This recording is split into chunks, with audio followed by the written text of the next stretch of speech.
Hello, friends. Thank you for joining us tonight to celebrate Exit Interview by Dana Cameron. She'll be joined in conversation this evening by Phillippi Ryan. Phillippi Ryan is a USA Today best-selling author of 14 novels of suspense. She also has won multiple prestigious awards for her crime fiction, including 5 Agathas, 5 Anthonys, and the coveted Mary Higgins Clark Award.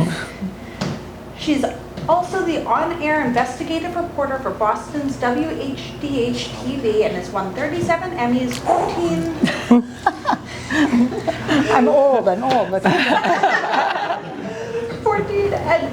Edward R. Murrow Awards and dozens of other honors for her groundwork in journalism. National book reviews have called Hank a master at crafting suspenseful mysteries and a superb and gifted storyteller. Hank's novels have been named Best Thriller of the Year by the Library Journal, New York Post, Book Bug, Pop Sugar, Real Simple Magazines, and other. Her current book is Her Perfect Life, a chilling psychological standalone about fame, family, and revenge. It received strong reviews from Kirkus and Publishers Weekly, which called it a superlative thriller, and was an Agatha Award nominee for Best Novel. Her upcoming thriller, The House Guest, is coming February of 2023. That's the first time I've gotten the date right. I keep trying to make it 2013 because I'm very old. Tomorrow. 2013. Ooh, I'm late on that. Can we go back? Okay. Dana Cameron writes across many genres, but especially crime and speculative fiction, including the Fane-born novels. Her work, inspired by her careers in archaeology, has won multiple Anthony, Agatha, and Macavity Awards, and has been nominated for the Edgar Award. Several of Dana's Emma Fielding archaeology mysteries appear on the Hallmark Movie and Mystery Channel. When she isn't traveling, she's weaving, spinning, or yelling at the TV about historical inaccuracies. Exit Interview, an AKA Jane novel, is available here tonight. New York Times bestselling author of the Rosolian Isles series, Tess Garrison, said, "With a plot that moves like a speeding bullet, Exit Interview doesn't give you a chance to take a breath. It's a thrilling ride with powerful heroines who take command and never give up. Dana Cameron knows how to keep the readers glued to the page." Please give our authors a warm welcome. Thank you. This is so great. I have to tell you that I remember, I think when I first saw you, it might have been in Washington, D.C. at Malice Domestic, at a convention called Crime Bake, which is a gathering of authors. Tony Kellner has been there, Steve Kellner has been there. And you all were just queen of the event. It was unbelievable, and I was such a newbie. And the idea that we're sitting here now is so marvelous, and I'm so honored to be here. I cannot begin to tell you. Somebody asked me, well, tell me about Dana Cameron, and I said, she's just a Renaissance woman. Don't you think? I mean, I'm not that old, really. I told you. Yeah. You're interested in so many things. You're so knowledgeable about so many things, and I can just hear you yelling at the television. Yeah. Can you not? It gets ugly. Yeah. Let's talk about this book, because congratulations on this. Thank you. This is yet another new thing for you, another new genre for you. You talk about brave, kick-ass women. You're the queen of them.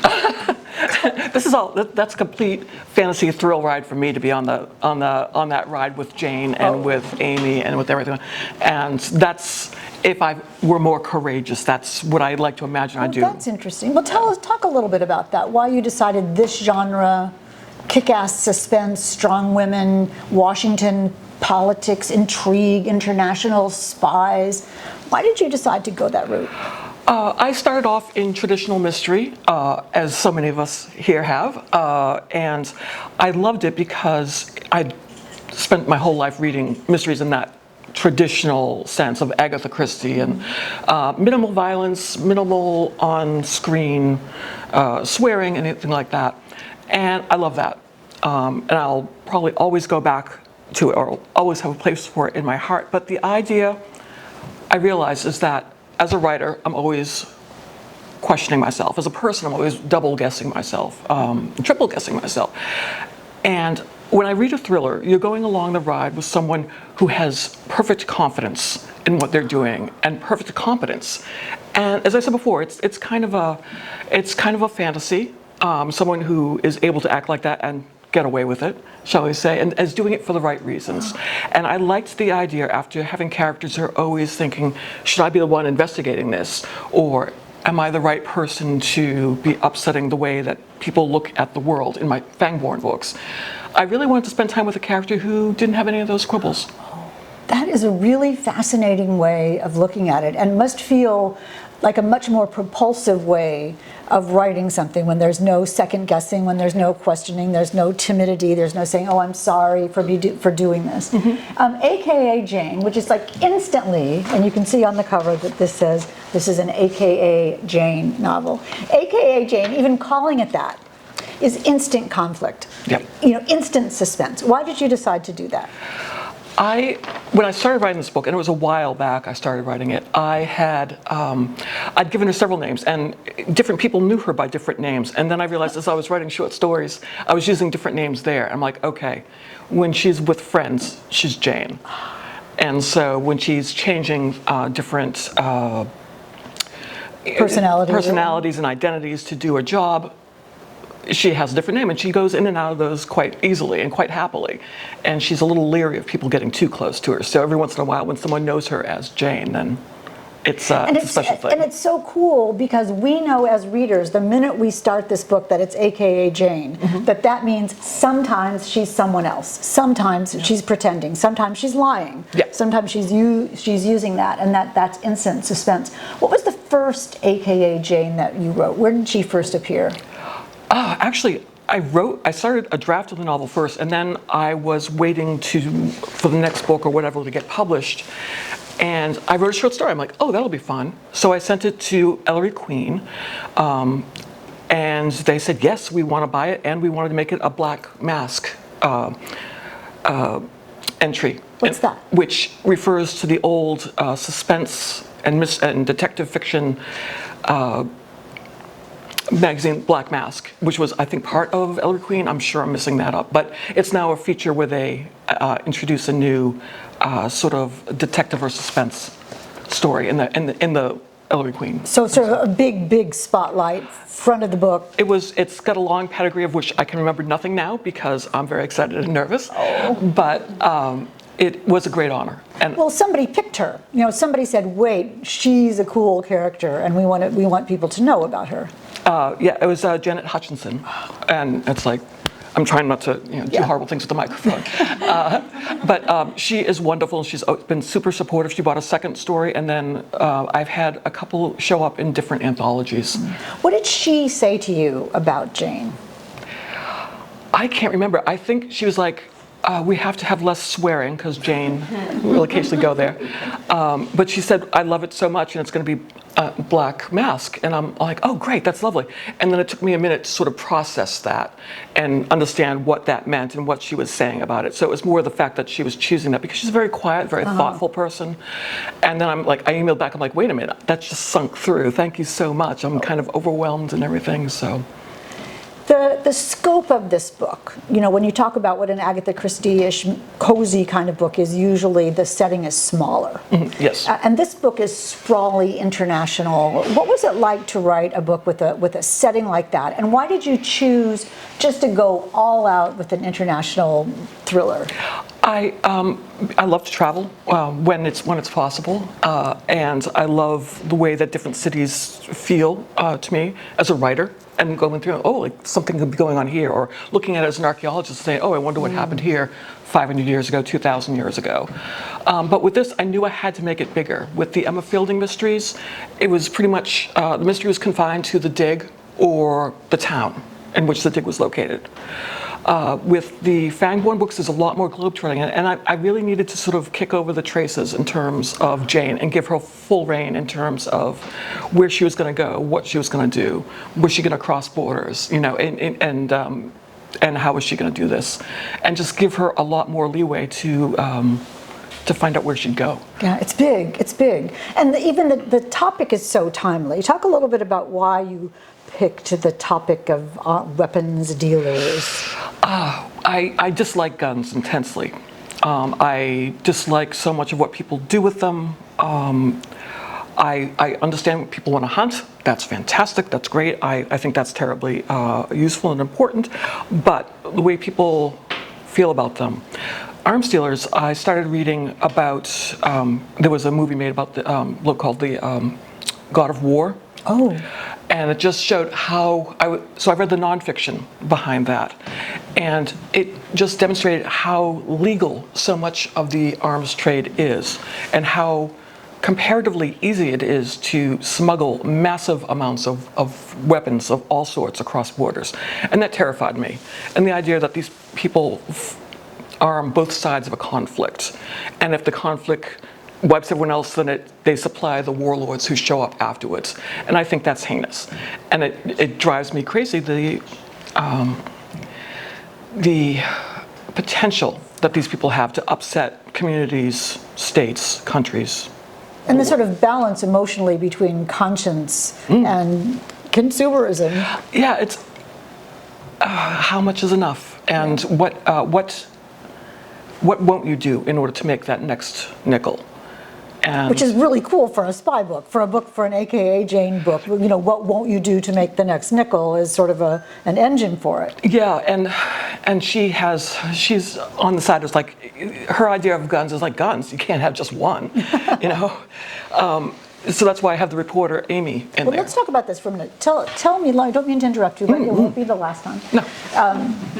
First of all, just if I say, what is this book about? How are you going to describe it when you go out on tour and people have no idea? What would you say? I say it's a high concept thriller with 3 strong female protagonists. One is an a clandestine operative who doesn't realize that she's being eased out of her job by someone. Another is a reporter who is interested in investigating the same arms dealer that the operative is investigating or with. And the third person is the only person who doesn't believe the operative, who also worked with her but doesn't really like her methods. So I wanted the different types of tension to be in there among Nicole and Jane and Amy. And I have to tell you, and this won't be the last time I interrupt you, there were several moments in writing this book that I was really quite terrified. One was showing it to Alma Katsu, she's an amazing writer who writes thrillers, and she also worked in the intelligence industry. And I'm trying to explain, like, I love her work, you know, I think that Red Widow is genius, I love her horror, and I'm like, but I'm going to show this to her. She knows her stuff. She knows her stuff, and then showing it to you and saying, Dan, like, come on, I can't. Okay, I am making up Amy whole cloth. I spoke with other reporters as I was working on the book, but I'm like, this is going to be the thing where Hank says, nice try, sweetie. What is on my list to ask you is, how do you know so much about being a reporter? I spoke with reporters. I went to the Washington Post, and how can I say this? I urged them to let me go in one of the tours that wasn't completely booked up with a private party, and said, I can fill up the party. And I looked around, I took pictures, I took notes, I asked them so many questions, they finally gave me 2 big books on the history of the Post. I read books by a lot of Washington reporters. What did you learn? How did your idea of reporters, and then we'll go on to spies. What is your concept of reporters? How did that change? What I liked about it, what I related to, was that And how did you use it for the book? Yeah, it's trying to get across the nitty-gritty of it, the really digging through and doing all the boring things before you can finally put that piece together. And that was something I connected with as, you know, a reforming archaeologist. You put all the tiny bits of things together. You find the way that people talk and the way that they talk about things, and they're, you know, are they looking at the door, you know, when they're talking to you and things like that. And you sort of put all that together along, and then trying to find that hard evidence to go with it. And and some of the attitude too, particularly in DC, where it was explained to me that everyone in DC thinks that they're the smartest person in the room, and they're trading in knowledge. That's a huge commodity. And I liked that, and I liked learning from, I don't remember if it was Laura Lippman or who it was, but they said, don't hug the reporter. It was this whole thing. It's like, you can't hug me because that will lose my credibility. I'm not your friend. Yeah.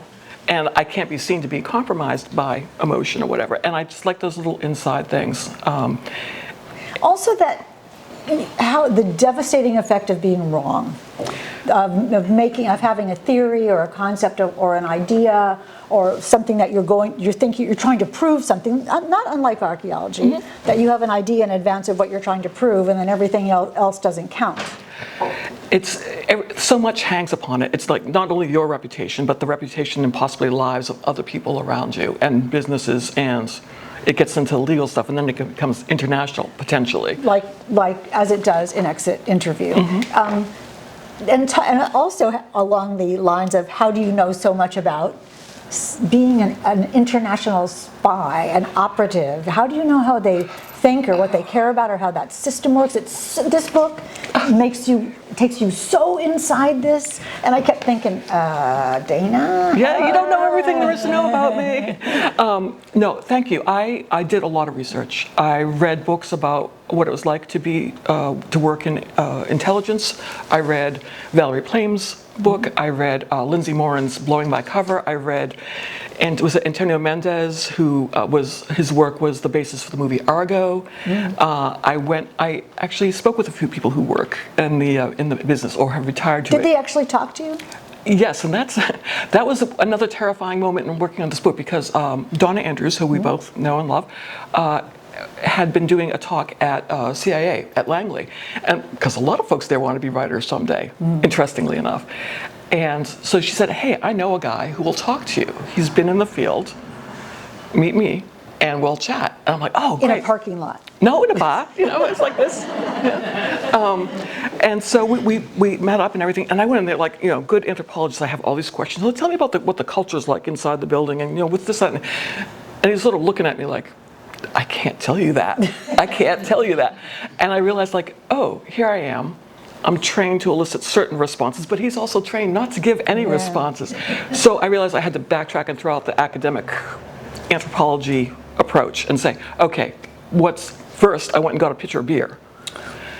Always good. Always good. And it worked. I went through 2 pitchers of beer. He pretended it worked. Well, let's put it this way. He was drinking way more of the beer than I was, and he was having a good time. So I just said, tell me what your best day looks like. Tell me what your worst day looks like. And he says that, the best day is when I've got so many rounds of this and such, and I have my 2 favorite whatever make of handgun, and I have so many rounds of this and such, meaning ammunition? Ammunition. Oh. And it was like in the hundreds. I'm like, okay, you're thinking about things in a way that I do not think of them. Yes. And he says, and I've got my favorite Hawaiian shirt on, and I know what I'm going to do. And I'm like, I hear my music in my head. Yeah. And I'm like, you got music in your head. She says, oh, I like to work with the soundtrack. I'm like, yeah, I do too, but... What was the music? I didn't even ask, because he was on to the next thing. I asked him, I said, what's a bad day? He says, when you see your work on the front page of the Post. Which, of course, is antithetical to what a reporter was. The best day for a reporter is when they do see their work on the front page of the Post, and there you have a marvelous conflict. How did you? I mean, do you look at the world differently now after you've written this book? I do. I noticed that a lot of guys will walk around through the airport and they'll have a metal pen like that stuck in the placard of their polo shirt. And he did too. And I was looking at that, and he goes, yeah, that's quite handy if you have to defend yourself. So you want to sit by that guy or not sit by that guy? I want to make sure I have him in, I have him in my line of sight, but I am outside of arm distance. But I've noticed folks in similar businesses doing the same thing. So you start watching the way that people carry themselves. You start to literally carry themselves in that you watch how they move. Because if they're, just not the usual commuter shuffle, if they're very light on their feet, if they look very balanced, if they're like keeping an eye on everything, he's like, okay, something's going on. I'm gonna just have my back to the wall over here. I'll just wait. Yeah. Going back, this is interesting because I'm thinking about what you were talking about, Jane, at the beginning. How you wanted to write about someone who was confident and who knew what they were doing and who felt that they could handle whatever it was. And you've put her in this situation where the rug is getting pulled out from under her, where she starts to feel vulnerable and doesn't really know who's on her side anymore, and everything that she ever believed in seems to be falling apart. Talk about that as a writer, how that works for you as a writer and how that works for you in the book. Well, what I like to do is give my characters faith in something, and it's rock solid, and they feel completely convinced that this is the right thing. And then I like to take it away from them, which is wretched of me, and my characters hate it, but it makes for a better story if there's conflict and such. But with Jane, I really drew a lot from reading about child soldiers in countries where the kids are drafted into the local militia, and they're told, we're your family now. And they give them all sorts of, they give them booze or they give them drugs to keep them like amped up and everything. They make them feel like they're part of something. And I thought, that's how Jane got acquired by the department, as it were. And they're taking advantage of her vulnerability. And she doing nothing by halves, gave herself wholeheartedly to this and to her boss. And when some of that becomes suspect, I really wanted her to be poleaxed by that. And then she has to draw on what she's learned from them to beat them and survive. And it's difficult because she thinks of them as family. And she is heartbroken, though she'd never say it. She does come close to it when people are pushing her, saying, like, how can you do this so casually? It's like, there's nothing casual about what I'm trying to do. I'm trying to keep alive. I'm trying to save a bunch of people. And I'm trying to keep this enormous weapons cache from falling into the wrong hands. And it's, so there are moments of vulnerability that she immediately regrets afterwards. But then you have her be, she's such a good, solid, well-drawn character. How did you evolve her as you wrote her, and how did you get to know her more? And how do you feel about her? On the one hand, I love that story. We could go along with someone like that for a while. On the other hand, I know absolutely I would not be friends with her. I'd really look at her askance and say, like, wow, you take a lot of laws and people's lives into your own hands, and I can't get behind that. And that's why I have the reporter there, to use your voice to speak up about what you think is wrong, to redress these wrongs in a way that is legal. Yeah, I mean, I think one of Meg Gardner, who is so fabulous, and we love her books, says the action is nonstop. And everybody who will read this, and you all will too, because no pressure, it's just Dana's career that's on the line at the bookstore. The kittens are at home saying, Mama, when will we eat again? I can say it, but Dana can't. It's true, I'm out of work, so.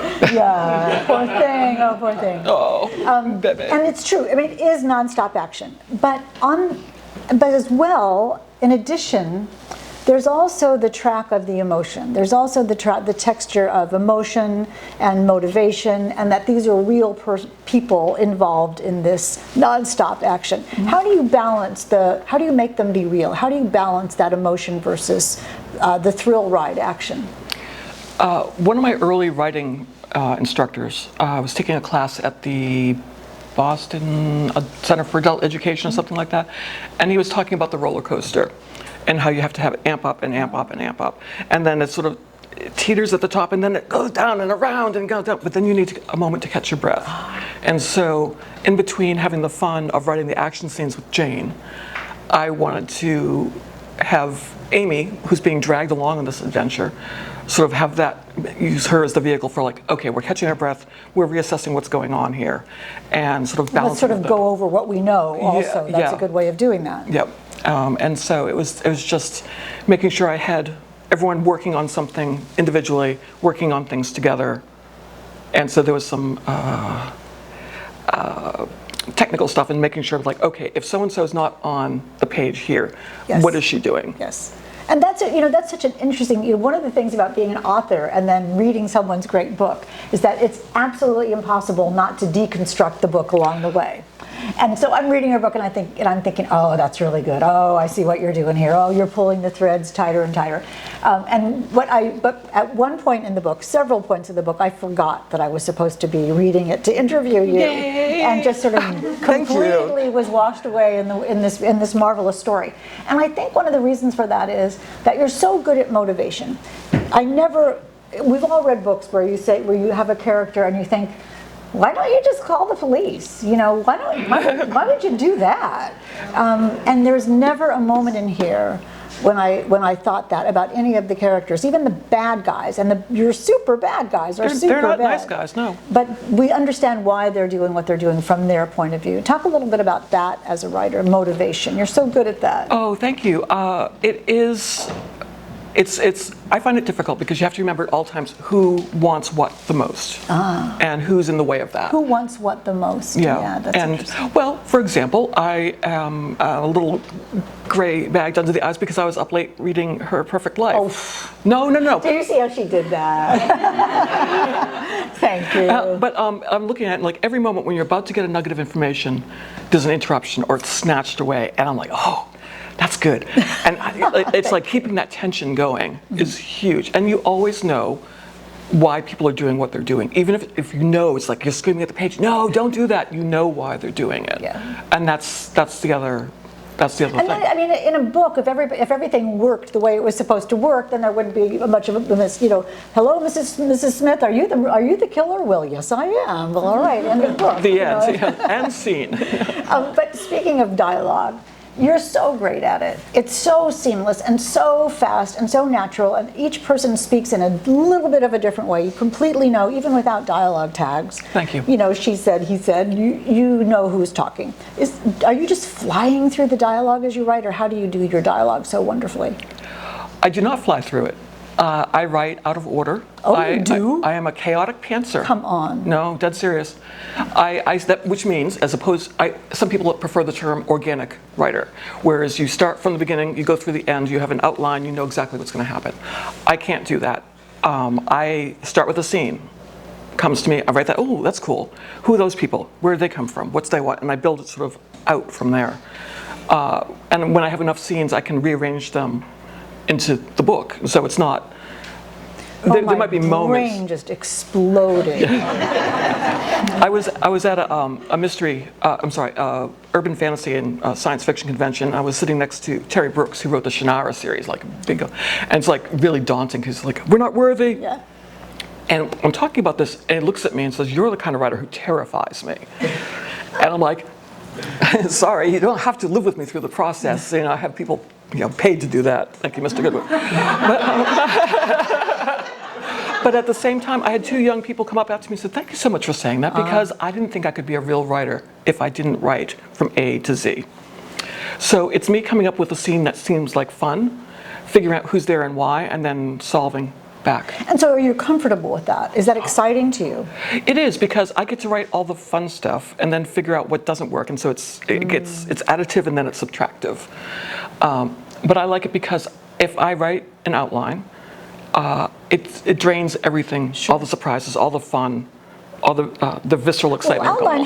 I can't do an outline. I've never written an outline, and I can't possibly do it. I mean, I start with chapter 1 and then say I have a good idea, I think, okay, let's just see what happens. And I don't know what. The only way I can find out what happens is to write it. So when my editor has said, "Could you just send me an outline of your book?" and I say, "No, because I don't know what happens until it happens, and it doesn't happen until I write the book." Okay, but it's linear for you. It's linear. Yes, it is linear. Just like, well, I was going to say just like life, but not really. But it does progress. It does move. It does move forward. It does move ahead. And I think that's like being a reporter. I'm in search of the story as a reporter. I'm out in search of the story. If I knew the answer, if I knew the end, it wouldn't be new. It wouldn't be news. So I'm an investigative reporter, and I think that's my same brain pattern with being a writer. I'm just searching for the story and hope that I get it. And there are some days when I think I'm never going to find it. Yeah. Do you have those days when you think this is not going to work? Oh yeah.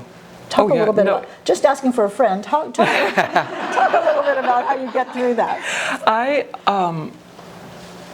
Every day I go up to my office and I think, this is going to be me wrestling with my ego. And either it's me wrestling with my ego, so I'm like, oh my gosh, this is never going to work. Yeah. I don't know what I'm doing. I've never done this before. It's never going to happen again. Or, you think this sometimes? Oh yeah. Okay. Oh, constantly. See, Jonathan? I do this too. Okay, go ahead. And other days it's like, I am the best thing since sliced bread, fall down before me and worship. And then I'm like, okay, dial it back. We have to be workmanlike about this, or be engaged in the craft, calm down and focus on what needs to be done. And you ping pong back like that. It's this crazy confidence to think I could write a book. Yeah. Like, that's nuts. That's very difficult to do, but we still do it, and we still expect that. We know what a book is. That it's a beginning, middle, and end. That it's a story. It's once upon a time there was a. But we forgot to talk about dialogue. We were talking about dialogue again, and I asked you if you powered through it. So let's go back to that a little bit. How you make people. Your style is like smart and hip and sophisticated. Thank you. Oh my and gosh. fast-paced. This book is just so right. How do you know that it's so right when you do it? It's after a bunch of editing. The voices might sound quite a bit the same. It's like Amy and Jane will be talking about something, and I'll have Amy's voice pretty well done in my head. I'm like, okay. And Nicole and Jane have both been through the same kind of training together, and so they might have some of the same language, but Jane looks at the world in a totally different way. And Nicole is a bit more of an aesthete. She has this idea of what an elegant way to ruin someone's life would be. It's not with something as barbaric as a gun or a knife. And she refers to Jane as Cave Girl. It's a nickname for her because she's happier banging two rocks together rather than using electronic means of disrupting bad guys. And she just thinks that's amusing and a little sad, and she'd like her to. So you're sort of taking on the role of each person. I get the rough draft out and then start to say, okay, but she would not say this word, she would say this word, and she would look at this thing in a different way. And it's going back and polishing that and polishing that and polishing that. So you start with the bones, you add some muscles and skin, and then you put the prom dress on, and the lipstick, and all that good stuff. That's so great. I remember talking about plotters and pantsers, and George R.R. Martin, again, we're not worthy, talks about architects and gardeners. That an architect builds an outline, and then architect builds an outline like the scaffolding of a building, and then puts up all the sheetrock and the decorations and stuff later. And a gardener, like I am, plants a seed, and then cultivates, and then just see what story grows from it. And they work equally well. You just have to try it. It's not whether you write left-handed or right-handed. It's what works for you. Yeah. And eventually you spend the same amount of time either developing that outline or that architecture as you do by reconstructing things after. It's like, oh, I have everything here, and now I just need to figure out where it goes. But one of the things I get from you, and I want you to ask questions. I'm going to ask for questions in about 1 minute. But when you were writing this book, was it fun? Did you just feel that you had clicked into something that was working? I loved it way more than I should have. My browser history is terrifying. Shape charges, arms deals. The things I ordered to watch it, for videos and such, are really quite terrifying. I have my library. We moved into our house, and I had a whole bunch of these books already, thinking about this book. And the movers go, like, first it's like, gosh, ma'am, you have a lot of books. I'm like, yeah, keep moving. There's another 10 in the van. And they said, oh, wow, these are your husband's books. If he was in the army, he could help you write these books. I'm like, no, they're my books. He goes, so you have this book about how to snap someone's neck and how to survive in the wilderness. And I'm like, yeah. So better move faster. Yeah. It's like and then they got the thing with my archaeology tools, and there's a machete hanging out the back of it. It's like, oh, is this your husband's? Like, no, it's mine too. They had some stories to tell at dinner. They totally did. Like I said, I'm just glad they couldn't find my browser. This says, my final question, and then I want questions from y'all. In this marvelous, fast-paced, thrilling book, it says on the cover, an AKA Jane novel, which means there are going to be more. I hope so. And how does that shape the idea that there are going to be more in this book, knock on whatever this is, it's barwood, change your way of writing it, and also make it so there's still extremely high stakes, even though the reader knows this is book one, essentially. So book two has got to still be an AKAJ book. If I get the chance to write another one, and I have a bunch of pages that could eventually be put together to be a book, I had some friends suggest, like, in every book with her, you should have Jane and Nicole uprooting some poor person's life who has a problem and needs it solved off the books. And so this time it happened to be Amy, the reporter, with whom they crossed paths. And so it might end up being, an AKA Jane and Nicole or something like that. But it's like the fact that they're both out of a job in the course of the book. That's not a giveaway. And now they have to find a way to either make sure that no one is coming looking for them after they've left their job under a cloud, or using their skills to help folks. And so then you start to think of Jack Reacher and sort of walking around and finding some trouble to get into and then having sort a party. Of knight errants. Yes. Oh, I love that. You can see her brain working right now. You know that she just thought of a million more things. Completely so. Let me ask for all of you, who has a question for Dana? Okay, who has a question for Hank? Oh, no. No, come on. Who has a question for? I've got a million more questions, and I will ask them. Yes, Steve. Uh-oh, troublemaker. No. Okay. No. So, Surely not. I was fortunate enough to read a very early draft. Very early.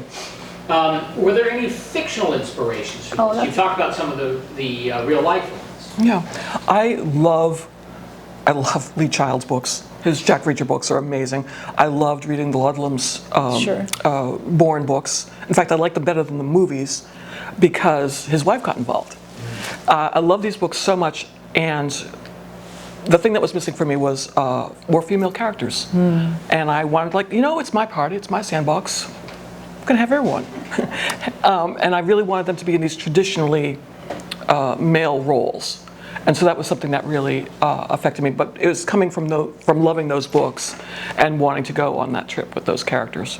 That's a great question and a really fascinating answer, because when I go back and think of the books that I have loved, spy books like Day of the Jackal or Eye of the Needle or those kinds of books, the women are kind of secondary. Yeah.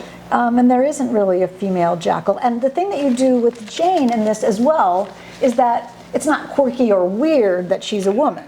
It just is how it is. Yeah, and what I feel acutely is when I'm watching movies like Salt, for example, with Angelina Jolie, you can count the beats. You can say, okay, 5 minutes and we're going to find out that she's either looking for her lost father or to avenge her husband.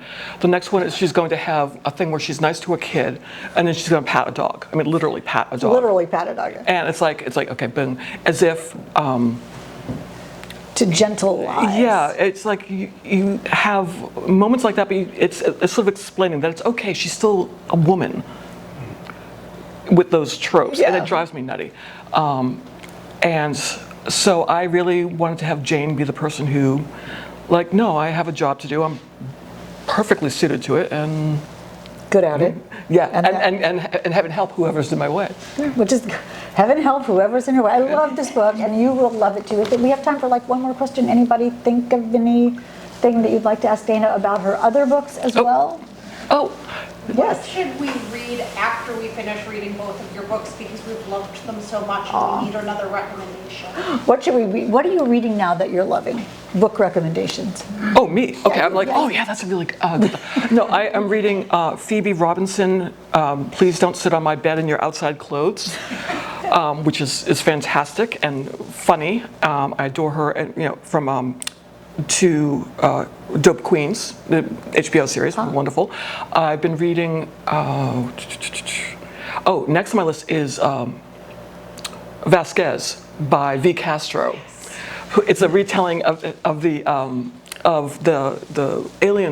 Aliens movie from the point of view of Vasquez, or it's looking at that character and giving her own novel, which I'm very excited about because she was one of the most compelling ones in there. It's one of those things you think, I should have thought of that. I should have thought of that. Yeah. And I'm reading right now. I just finished reading Wrong Place, Wrong Time by Gillian McAllister, which is amazing and structurally so brilliant that it should not work. It's about a woman who sees her teenage son murder someone, and tries to and thinks why, and then she wakes. This is on the back cover, so it's not a spoiler.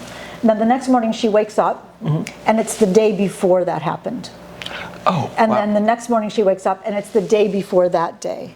And you could, I mean, if your brain just exploded, gosh, I mean, yeah. so you know how hard that would be to write. Absolutely. And it's a story about how we don't notice things and how we don't listen to each other, and how if we only could go back and say, oh, that's why you did that, that's why you said that, that just went by in my busy life. And it's a really excellent book. And the other book is More Than You'll Ever Know by Katie Gutierrez. And it is a story about a woman who has two families, two husbands, two families, and one of the husbands kills the other husband. Not the woman, but the other husband. That sounds complicated. And it's, From again, an emotional point of view. it is. Yeah. It is, because again, it's so motivation driven.